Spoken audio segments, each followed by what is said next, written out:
Viernes 5 de abril de 2024. Materia administrativa. Tesis jurisprudenciales y aisladas. 1 de 10. Registro digital, 202-8513.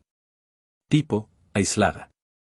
Competencia por materia para conocer de los conflictos suscitados entre el personal de los Centros Federales de Readaptación Social y el órgano administrativo desconcentrado Prevención y Readaptación Social, con motivo de la prestación de sus servicios. Corresponde al Tribunal Federal de Justicia Administrativa. Hechos. La persona quejosa demandó ante el Tribunal Federal de Justicia Administrativa la nulidad de la resolución mediante la cual el comisionado del órgano administrativo desconcentrado Prevención y Readaptación Social dejó sin efecto su nombramiento.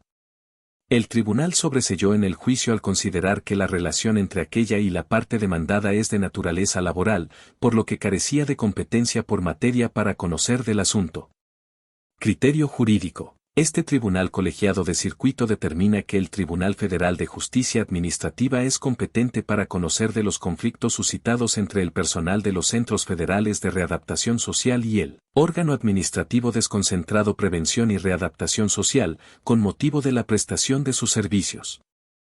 Justificación. El vínculo del personal de los Centros Federales de Readaptación Social con su empleador, órgano administrativo desconcentrado Prevención y Readaptación Social, es de carácter administrativo, pues tiene la tarea de vigilar, proteger y dar seguridad tanto a las instalaciones como a las personas recluidas, por lo que se regula en los artículos 101 y 102 de su reglamento, los que no realizan distinción, salvedad o excepción alguna, de lo cual deriva que su calidad es especial frente al resto de los servidores públicos a los cuales le son aplicables las disposiciones del derecho del trabajo, tan es así que el artículo 8 de la Ley Federal de los Trabajadores al Servicio del Estado excluye de su regulación a los empleados de los establecimientos penitenciarios.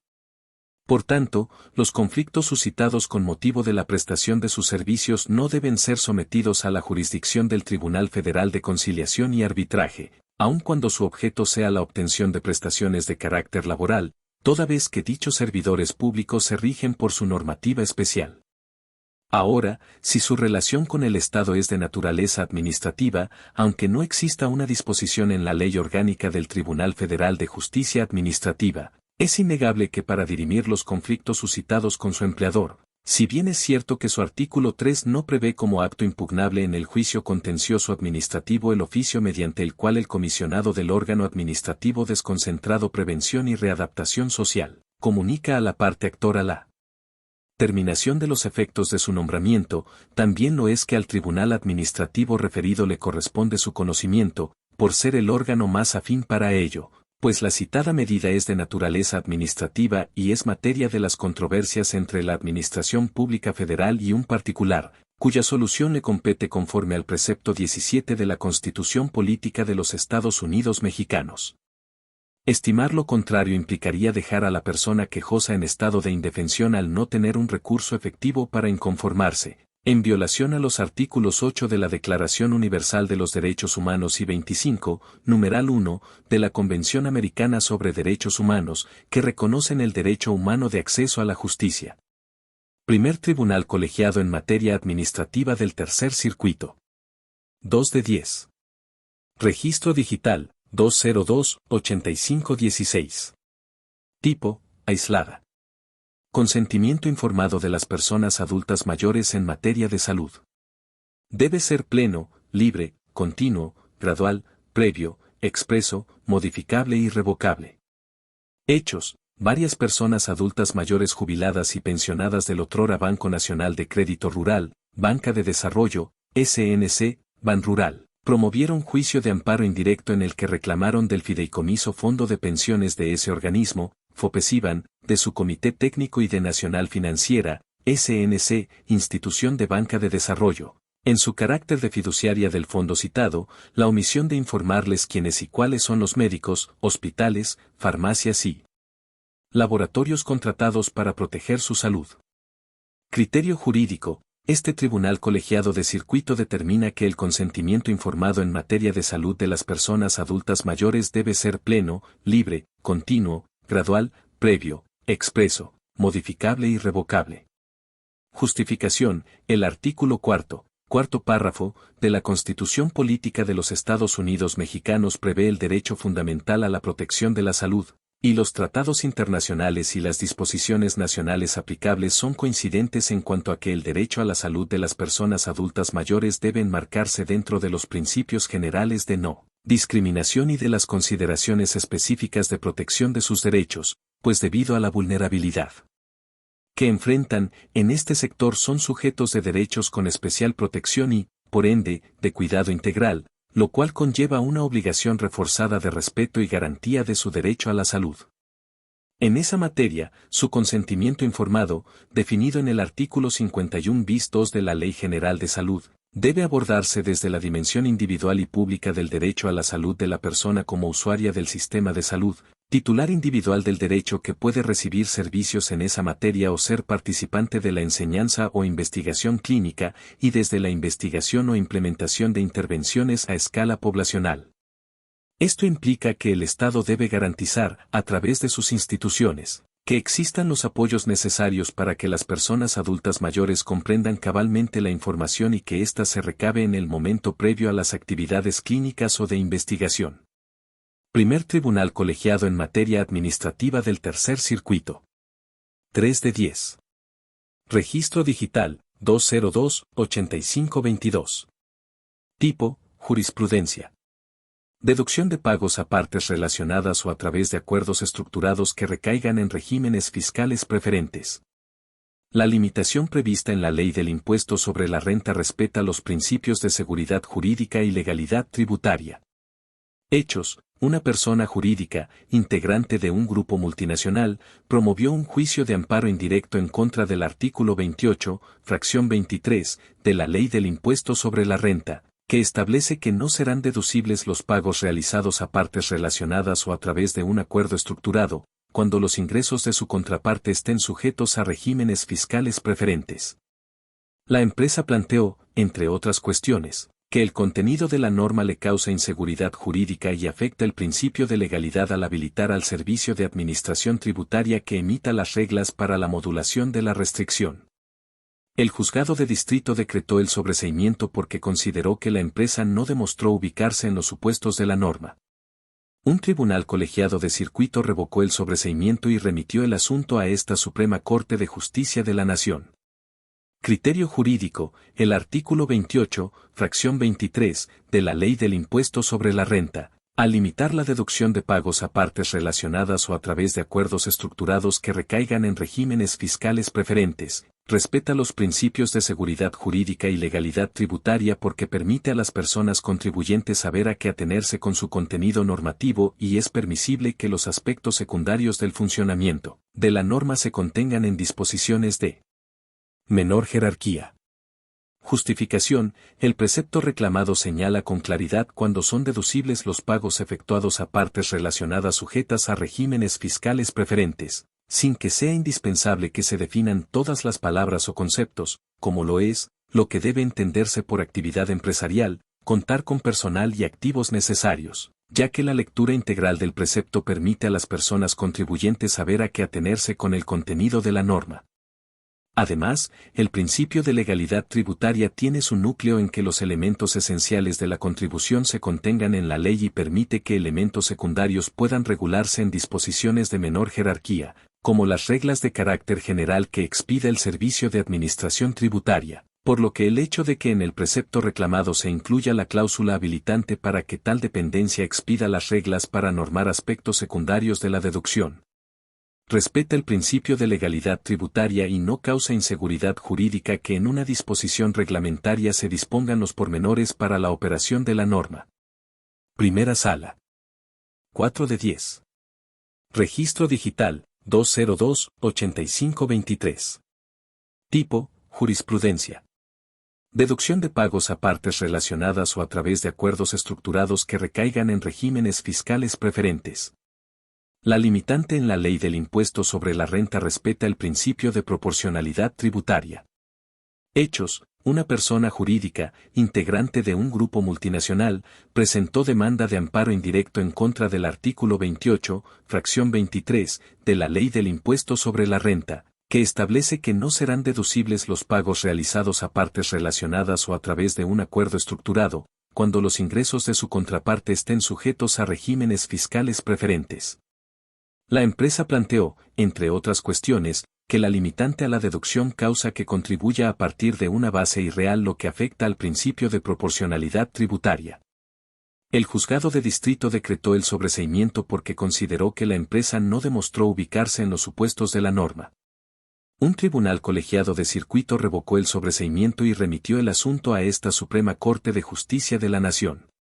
Criterio jurídico: la limitante a la deducción de pagos a partes relacionadas o a través de acuerdos estructurados que recaigan en regímenes fiscales preferentes, respeta el principio de proporcionalidad tributaria porque permite reconocer la verdadera capacidad de las personas contribuyentes. Justificación: el hecho de que el artículo 28, fracción 23, de la Ley del Impuesto sobre la Renta condicione o limite una deducción al cumplimiento de determinados requisitos tratándose de pagos a partes relacionadas o a través de acuerdos estructurados que recaigan en regímenes fiscales preferentes, encuentra su justificación en evitar prácticas de elusión o evasión fiscal, o bien, de traslado de capitales, beneficios o utilidades a entidades con regímenes fiscales preferentes, que si bien no constituyen paraísos fiscales, si representan una carga fiscal menor a la que se pagaría en México, lo que genera consecuencias de importante magnitud al debilitar la base gravable y propiciar una inadecuada distribución de los gastos públicos, incluso, la inminente consecuencia de una insuficiencia presupuestaria para cubrir las necesidades del país. Si la deducción de los pagos efectuados a partes relacionadas sujetas a regímenes fiscales preferentes fuese ilimitada, permitiría que los contribuyentes trasladen las utilidades a otros países o territorios y con eso erosionen la base del impuesto en México, de manera que se dejaría de pagar impuestos sobre ingresos mediante una base tributaria con fines elusivos. Esto es, si se permitiera deducir los conceptos referidos sin sujetarse a la veracidad y demostración razonable de la operación, daría lugar a que el contribuyente pagara un impuesto sobre la renta de forma irreal al deducir conceptos que no corresponden exactamente a su verdadera capacidad contributiva. Primera Sala. 5 de 10. Registro Digital, 202-8536. Tipo: aislada. Juicio contencioso administrativo federal. Cuando se impugnan actos del procedimiento administrativo de ejecución, por desconocerse la resolución determinante del crédito fiscal, no puede declararse la nulidad de esta. Hechos: en el juicio contencioso administrativo federal se demandó la nulidad de actos del procedimiento administrativo de ejecución, al no haberse notificado la resolución determinante del crédito fiscal. Criterio jurídico: este tribunal colegiado de circuito determina que cuando en el juicio contencioso administrativo federal se impugnan actos del procedimiento administrativo de ejecución, por desconocerse la resolución determinante del crédito fiscal, no puede declararse la nulidad de esta. Justificación: conforme a la regla prevista en el artículo 50, cuarto párrafo, de la Ley Federal de Procedimiento Contencioso Administrativo, no pueden anularse los actos de las autoridades administrativas no impugnados expresamente en la demanda, hipótesis que se actualiza cuando solo se controvierten actos del procedimiento administrativo de ejecución y se manifiesta como causa de ilegalidad desconocer la resolución determinante del crédito fiscal, sin impugnarla expresamente en la demanda. Primer Tribunal Colegiado en Materias Penal y Administrativa del 17º Circuito. 6 de 10. Registro Digital, 202-8537. Tipo: aislada. Juicio contencioso administrativo federal. Es improcedente contra la opinión negativa de cumplimiento de obligaciones fiscales. Hechos: una persona moral solicitó opinión de cumplimiento de obligaciones fiscales, conforme al artículo 32d del Código Fiscal de la Federación, la que fue negativa, al existir créditos fiscales firmes o no garantizados a su cargo. Contra dicha respuesta presentó demanda de nulidad, la que se desechó por notoriamente improcedente, al considerarse que no es una resolución definitiva para efectos del juicio contencioso administrativo federal. Criterio jurídico: este tribunal colegiado de circuito determina que la opinión negativa de cumplimiento de obligaciones fiscales no es una resolución definitiva impugnable ante el Tribunal Federal de Justicia Administrativa, por lo que es improcedente el juicio contencioso administrativo federal promovido en su contra. Justificación: conforme al procedimiento que debe seguirse para obtener la opinión de cumplimiento de obligaciones fiscales, previsto en la regla 2 de enero de 39. De la Resolución Miscelánea Fiscal para 2021, publicada en el Diario Oficial de la Federación el 29 de diciembre de 2020, los contribuyentes que obtengan respuesta negativa pueden ingresar una solicitud de aclaración que deberá resolverse en el plazo máximo de 6 días, incluso, están en posibilidad de solicitarla en cualquier tiempo y ofrecer nuevas razones y pruebas para obtener una resolución en sentido favorable. Por tal razón, la opinión negativa no constituye una instancia, ni define la situación fiscal de los contribuyentes, sino que solo se emite para fines informativos con base en los datos con los que cuenta la autoridad en sus sistemas informáticos. 21º Tribunal Colegiado en Materia Administrativa del Primer Circuito. 7 de 10. Registro Digital, 202-8545. Tipo, jurisprudencia. Normas que establecen la mecánica de los impuestos. No son susceptibles de someterse a un análisis de respeto al principio de presunción de inocencia, pues no están insertas en el ámbito del derecho administrativo sancionador. Hechos, mediante una reforma a la Ley del Impuesto al Valor Agregado que entró en vigor el 1 de enero de 2022, el legislador definió en su artículo 4 a que debe entenderse por actos o actividades no objeto del impuesto y precisó que tales actividades no son susceptibles de acceder a la mecánica del acreditamiento del impuesto al valor agregado trasladado.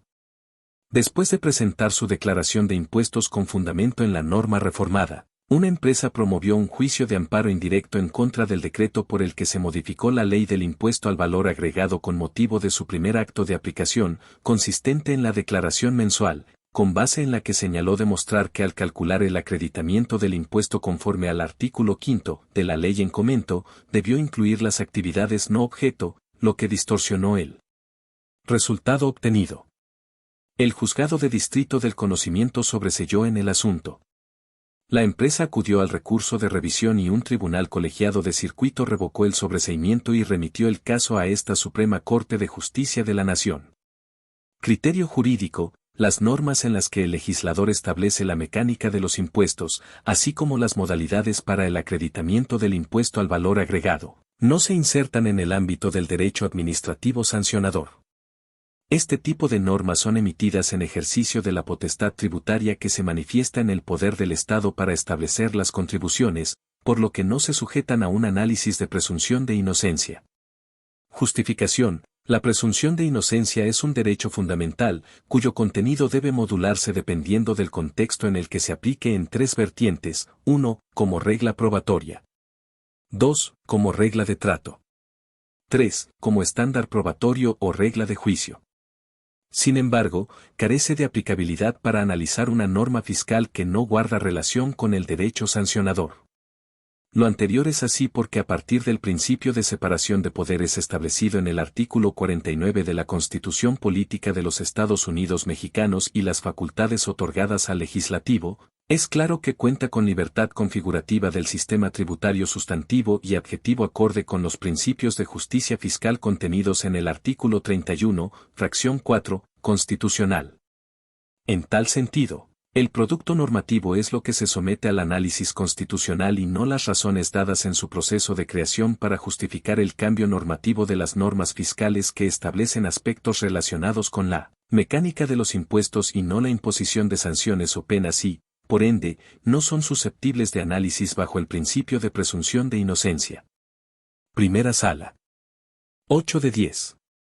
Registro Digital, 202-8549. Tipo, aislada. Participación de los trabajadores en las utilidades de las empresas. La negativa de las contribuyentes ante la autoridad fiscal de contar con trabajadores no incide en su determinación. Hechos. Una persona moral promovió juicio contencioso administrativo contra la resolución determinante de un crédito fiscal, en la que se calculó un reparto adicional a los trabajadores de las utilidades de la empresa. El Tribunal Federal de Justicia Administrativa declaró infundados los argumentos de la actora, relativos a que en el periodo revisado no tenía la calidad de patrón. Criterio jurídico. Este tribunal colegiado de circuito establece que la negativa de las contribuyentes de contar con trabajadores no incide en la determinación de la participación de los trabajadores en las utilidades de las empresas. Justificación: la determinación de un reparto adicional en las utilidades de las empresas tiene como finalidad garantizar el pago de dicha prestación en favor de los trabajadores, como un derecho reconocido en el artículo 123, apartado A, fracción 9, de la Constitución Política de los Estados Unidos Mexicanos.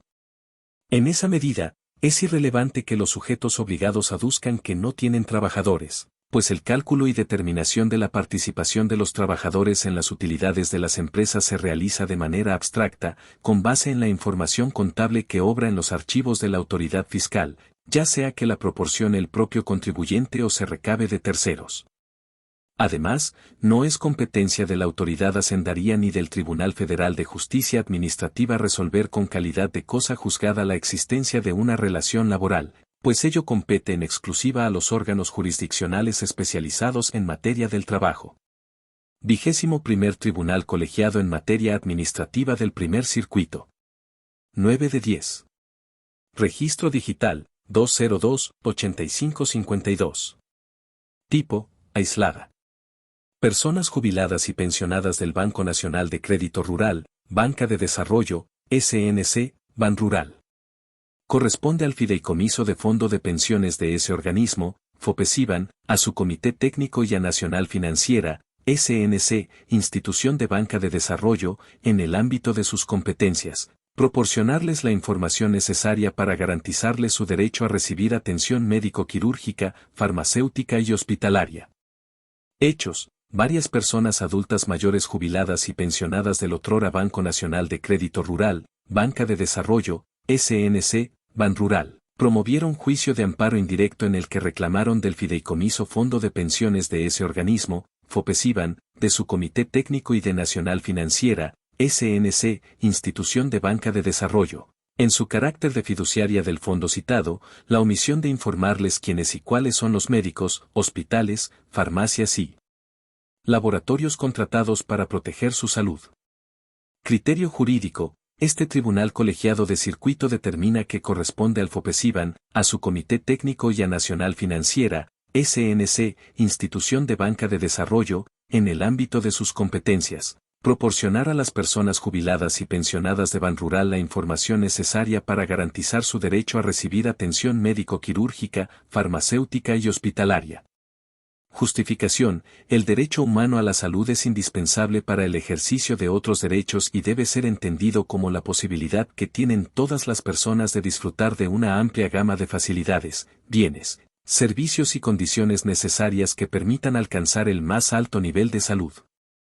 En distintos precedentes la Suprema Corte de Justicia de la Nación ha sostenido que es obligación del Estado mexicano respetar y dar una efectividad real al cumplimiento de los preceptos jurídicos que la protegen, garantizando servicios médicos y condiciones de disponibilidad y accesibilidad física y económica, así como la información necesaria para su debido acceso. Bajo esa perspectiva, y a la luz de la teoría de los derechos adquiridos, las personas jubiladas y pensionadas de Banrural, al haber obtenido con motivo de su jubilación la prestación consistente en atención médica, quirúrgica y hospitalaria, tienen derecho a ser informadas de cómo ejercerla.